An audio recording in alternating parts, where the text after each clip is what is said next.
In this tutorial, I'll show you how to enable dark mode on Instagram. By default, Instagram has a light mode with a white background, which can be harsh on the eyes, especially at night. Enabling dark mode is easy, so let's get started. First, ensure that your Instagram app is updated.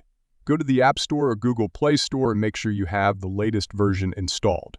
Now, open Instagram on your device.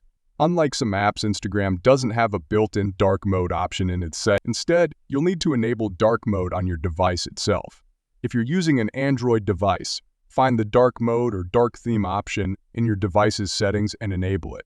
If you're using an iPhone or iPad, open the Control Center, then long press on the brightness slider. You'll see two different buttons. Tap on the dark mode button.